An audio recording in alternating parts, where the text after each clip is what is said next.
It took me around 6 hours to create this shoulder pad, and in the next 20 minutes, I will talk you through the entire process from the initial block out to refinement and finally the small detailing. And I should add that all the alphas and brushes I use are available to you for free. So sit back, relax, and let's jump right into the first stage. The first stage is always about masking and extracting the objects we need. At this point, you can use several methods. You can either mask directly on the base mesh you already have and extract from it, which is one of the fastest ways, or you can create a low poly model in softwares like Blender, Maya, or even directly inside ZBrush. But once you have a proper base mesh, all you need to do is mask the objects you want directly over the body in their correct position. Then extract them with a small offset from the surface. As you can see, I'm using dynamic subdivision and giving it a bit of thickness. One of the best ways to clean up and smooth those extracted edges is to use pinch brush. You can easily smooth out their edge lines as long as your mesh has dynamic enabled and you've given it some thickness, meaning you can smooth edges without actually extruding and without losing volume or shape. During the blocking stage, your focus should only be on the main forms and silhouette, not the small details. Just try to block out the major shapes according to your volume and proportions in your concept. Don't worry about details or adding extra lines. The goal here is to have all the main objects roughly in place and see how they fit together. In this stage, I constantly move and scale the objects to make sure that proportions match the concept, and the simpler your shapes are here, the easier it will be to adjust them later. You can use simple mask and extracts, no need for panel loop or something like that. Just focus on the silhouette and overall fit of all parts together. After building all your objects, go into each one individually, turn off dynamic and refine the forms so they closely match your concept. Create clean topology using ZBrush, and it doesn't need to be super high or low poly, just clean enough to start adding details later. The next step is to add thickness using panel loops. Make sure the thickness follows your concept reference closely. If you need to extrude edges or add extra loops, do it now before subdividing, because once we move into the detailing stage, you can't go back. The process is simple. Create a rough mesh using masking or any other method you prefer. Adjust the form to match your concept, build clean topology, and add the required thickness. If it's a metal piece or any specific material and it needs an extrusion or bevel, apply it at this stage before subdividing. Once the mesh is subdivided, you can't easily go back to make those, structural edits. So take this stage seriously. Get all objects properly aligned and size it, and make sure each has the correct thickness. Even without details, the model should already look close to the final piece, just without the small details. Think of this as the final form pass. Focus on the shape, edge flow, and proportions. For the belt buckles, I'm using my own free 4D buckles brush pack. You can get it free, the link is in description, and I'm slightly adjusting the buckle shapes using the move brush to make them match the concepts. Then I assign polygroups to the edges so I can use crispy G, which keeps the edges sharp after subdivision. This is a great trick for hard surface pieces. For the belts themselves, you can use polygroup by normals, and in the end just keep the top polygroup and delete the rest for a clean shape. After that, you can polish the edges using the polish by features function to smooth them out. It's that simple. Just build and arrange the shapes together. As I mentioned before, you don't need any special brushes at this stage. Just focus on form, thickness, and silhouette. Now that we've built a solid base for the model, it's time to move into the refinement stage, where we can create secondary forms such as the main folds and the overall surface flow. Later, we will add smaller wrinkles and compression areas. The goal here is simply to convey the material tension and fabric behavior, how the cloth or surface reacts to pressure. Depending on the material you're working with, you'll want to emphasize realistic folds and stress points. The only brushes you will really need here are dam standard or a standard brush. Nothing fancy, not special packs. We're not gonna into micro details yet. This step is just about defining primary forms and tangent lines. So subdivide your model a few times and begin sculpting those main folds. The fold style always depends on the material, so I highly recommend using reference images at this stage. Now we move on to the stitching details. Normally this falls under fine detailing, but for this model it's an exception. The stitches are large and very visible, so they have a major impact on the overall shape. I'm using free stitch alphas that come with the project files. You can simply drag them onto your mesh, and after placing them, I separate them slightly from the surface so I can sculpt underneath. Here's a simple trick to create the impression of tension. Push the stitches slightly inside the mesh, then use the damage standard brush to carve around the areas where the stitches press in. Finally, use the inflate brush on the raised parts to give a subtle puffiness that makes the tension more believable. This gives the feeling of real pressure from the thread pulling on the surface, because these stitches are large. But in most models, this effect should be much subtler depending on your concept and scale. Next, I move on to the belt. I start adding vertical folds and subtle deformation to make them look more, aged and worn. You can also add small edges wrinkles using the standard brush, and before subdividing, make sure your belt has enough edge loops to keep the borders crisp, especially if you're going for an old leather look. This ensures your belt doesn't look too soft. For the belt holes, I simply mask and push them inward with the move or standard brush. Of course, you could model real holes if needed, but since this is a high poly model and not for in-game use, sculpting them is perfectly fine. The focus here is on conveying that aged rough feel, uneven edges, slight surface imperfections, and a natural flow. Always remember, if your base isn't strong, no amount of detail will make it look realistic. A solid base is everything. For the upper shoulder pad, I add another set of larger stitches, manually sculpting the pressure around them using damage standard, and I push some areas inward and inflate others to simulate where the fabric is being pulled tight. In the spots where the stitch cuts into the surface, I carve slightly deeper to make the tension more visible, and this kind of small touches help a lot when baking later. You will get a better ambient occlusion and curvature maps, which make your textures look more realistic. And I should add, not every model needs this level of stitch detailing. It depends on your style, project type, and artistic direction. Know your concept and decide how far you want to push them realism. And overall, the process is simple. Mask the shape you need, extract it, clean the edges, shape it properly, add thickness, and then refine and detail the main forms. There is no need to rush. The key is accuracy. Here is a quick tip for cleaning up the edges. First, mask the main vertices on the sharp corners, then use polish by futures. This straightens the lines perfectly and keep them aligned. It's much faster and cleaner method than manually smoothing every edge with the move brush. And also, this trick can save a lot of time and make your workflow much faster and more consistent.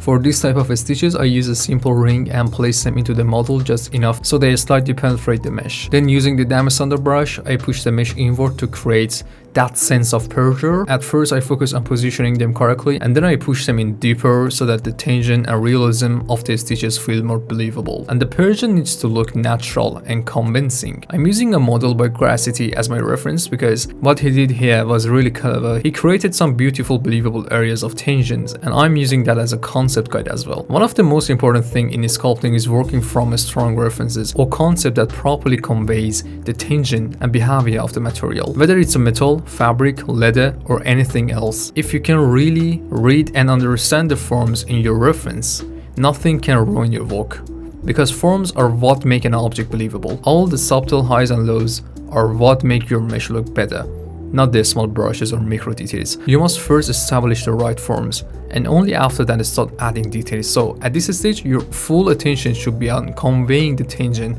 and feel of the fabric.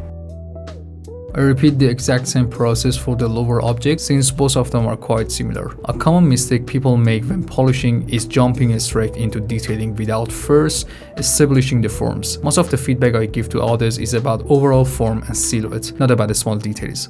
Almost everyone can sculpt fine details, but creating clean, believable forms for clothing or any objects can be much harder. Many people rush through the form stage just to get to detailing, but that's completely wrong. You should spend most of your focus on the form stage. It's not that detailing isn't important, but if your forms are off, no amount of surface detail can save the model. If you look at the stylized models, not realistic ones, you will notice that what makes them stand out is their strong forms, not their details. They often have very simple details, sometimes just flat colors or certain objects, yet they're clean and beautiful shapes. make the model look appealing and valuable. Games like Fortnite or Overwatch are perfect examples for studying forms. These styles don't rely on fine details. They focus on body shapes, anatomy flow, and the psychology of form and design, like how triangle or square shapes represent certain character traits. These are things concept artists deeply care about because designing a character isn't just about adding color or surface detail. It's about conveying emotion and personality to the viewer. And all of that comes from form and silhouette. So no matter what style you're working in, always pay close attention to your forms. If you ignore them and only focus on later stages, your model will never look as good as it could. I used to think adding lots of detail would make my model look amazing, but over time I realized that wasn't true. My work felt stuck at the same level. And when I look at it more critically, I noticed the issue was that I wasn't following a strong concept. I was just adding detail for the sake of detail. I still catch myself doing this sometimes, but I try hard to focus more on form because I know that's the real key. When I studied the works of great artists, I noticed they often build their main forms with just a few simple brushes, and that alone made their sculpts look incredibly natural. That's when I truly understood that details aren't what make a model great. Forms are. Once your forms are solid, then you can add details to refine the final look. So main focus has always been on form, and it still is. Make sure you're using correct and clean forms in your models. Constantly compare your sculpts with your concepts. Keep the concept open in ZBrush, check proportions and silhouette often, and move step by step. Once you're confident that the forms are correct, then you can build clean topology and start adding finer details. And even them, keep checking your proportions and forms as you go, because adding details can sometimes shift things slightly, and the goal is always a balanced, believable result. In fact, one of the techniques I recommend, which we also use in hard surface section earlier, is to analyze your concept first. Understand what kind of forms, edges, and proportions each part has. Identify each object clearly. When you look at the concept, your first goal shouldn't be to focus on details, but to understand its forms. Doing that will make it much easier to recreate any object accurately.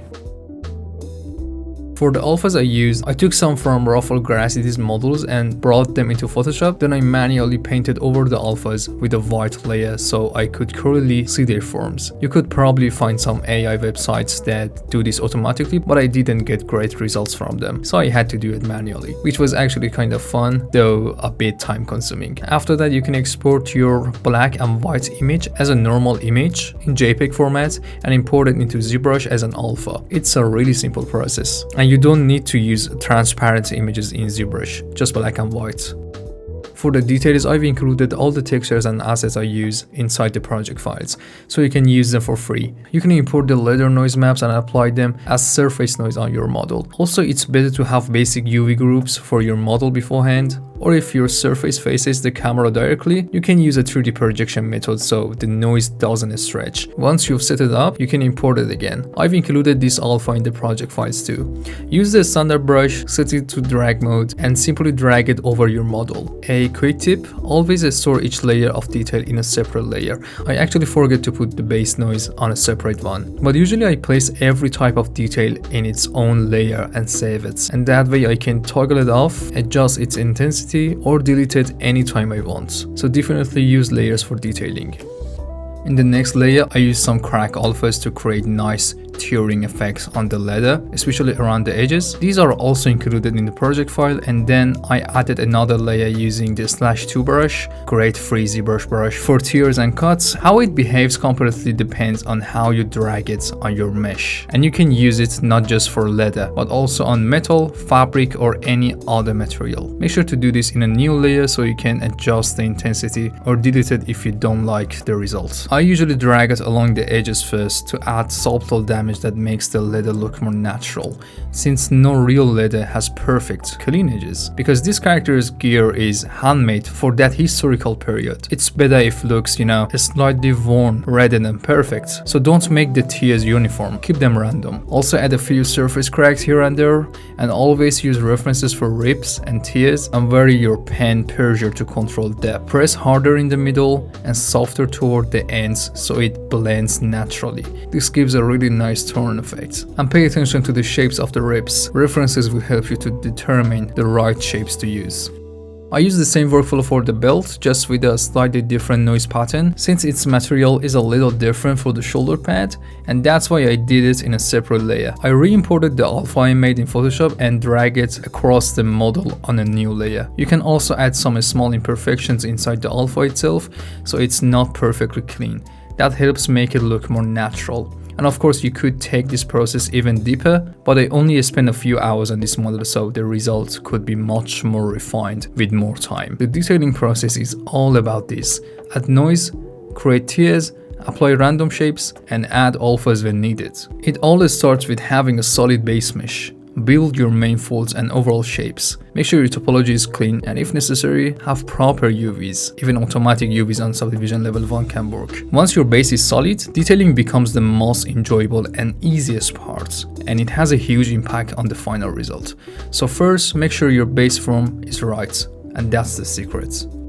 Another great way to add depth and variation is to use mask by cavity. You can isolate recessed areas, enhance them, or push them deeper, then smooth them slightly so the effect isn't too sharp. Record this on a new layer, and you will be able to adjust the strength later. This method gives your model more breakdown and depth, especially in reflections and lighting. It's something I often use. Even though there are lots of fine details, having variation in the large shapes adds a stronger sense of form and realism, so definitely give this method a try. And that's basically the whole detailing process. I repeat the same steps for other objects as well. Now I want to talk a bit about game topology, since many people ask how this kind of model would be retopologized. For retopology, we usually retopo objects that are close to each other, especially parts that move together as one mesh. For example, the upper and lower parts that are stitched together should be retopologized as one, so when the character's shoulders move, they deform smoothly together. And similarly, if you have 3 layers stacked tightly with no gaps, you can retopo them as one continuous surface. But for belts or straps, it's better to keep them separate. You can merge everything if you want, but it's not necessary everywhere. For stitches on the mesh, it's better to keep them part of the main object. It looks more natural, bakes better, and is easier to manage. The goal of retopology isn't to merge everything into one mesh, but to keep things unified where it makes sense for cleaner baking and smoother deformation. Exactly how you do it depends on your project. Every model is different, so you will need to use your own judgment based on what that asset needs. For the armor, I split the front and back into separate polygroups, unwrapped them using their UVs, and then flattened each one to export to Photoshop. There I placed my design and the alpha pattern I copied from the concept on top. After that, I brought it back into ZBrush, used polypaint to mask the white areas and inflate them outward. I did this process because if I had sculpted manually, the design wouldn't have matched the model perfectly. It would stretch it in some areas. Painting directly on the UV made it much more precise and logical. Then I exported back to ZBrush, flip it, mask the white areas, and inflate them. Always do this in a new layer so you can adjust or delete them anytime. After doing it a few times, you will get used to it. It's actually quite simple. Just export your UV to Photoshop, paint your black and white alpha, export it back, and apply it in ZBrush. If your UVs are correct, it will line up perfectly. Finally, I added some default noise and scratches that metal typical needs. I wanted these characters to look very natural and close to the original concept, so I followed it closely where possible, but I also added some random touches of my own. All those brushes are included in the project files for free, so you can use them or even use this same concept as a practice project. Or of course, you can find something similar on Pinterest and practice with that, and the tools and workflow are exactly the same. I truly believe that with the pipeline, you can create any kind of assets you want. There are no real limits. I hope this process was helpful for you, and I'd love to hear your thoughts on this teaching style. We've got more sculpting challenges coming up in the following weeks, each in different style. And remember, learning alone isn't enough. Consistent practice is what truly brings results. So keep going, you're awesome, and I will see you in the next one.